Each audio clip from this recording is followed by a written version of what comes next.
I think that some of the best learning is when you actually figure out how to do something yourself.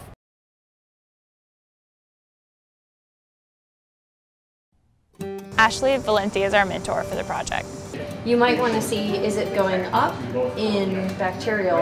And she's super nice. She's always accommodating. She's very consistent and she's always helpful. And I'm just so glad she's our mentor.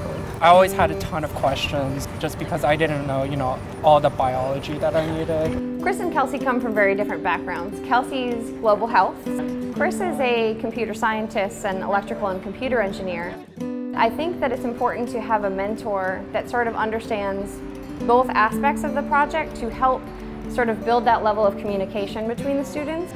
Basically, we want to pitch this as though we're saying to Ephraim, we found all of these really cool results, and then he can explain sort of the clinical relevance and how this will be translated into a fieldable test. Does that make sense? Yeah, that makes sense. But Ashlee, who has been helping to run the Data Plus program, has also been a member of our team. We've been working on this project where we had data, but we didn't have the expertise ourselves to be able to analyze it.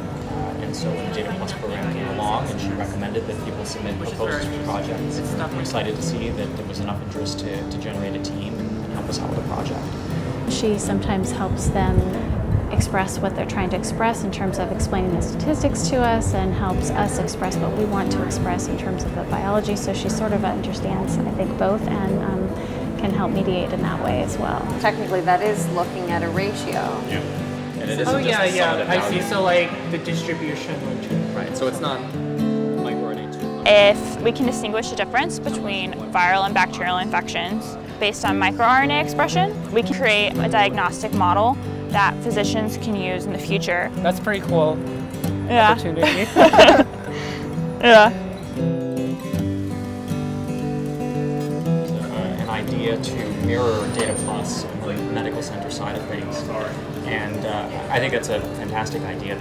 There's a tremendous amount that we can answer if we have the tools to be able to go in there and do it. I'm really excited about the School of Medicine Data Plus program. I think that this sort of framework that Paul has done an excellent job setting up for the university space is going to translate really well into the School of Medicine side. And I think that both clinicians and undergraduate students and also graduate student mentors should be really excited as well.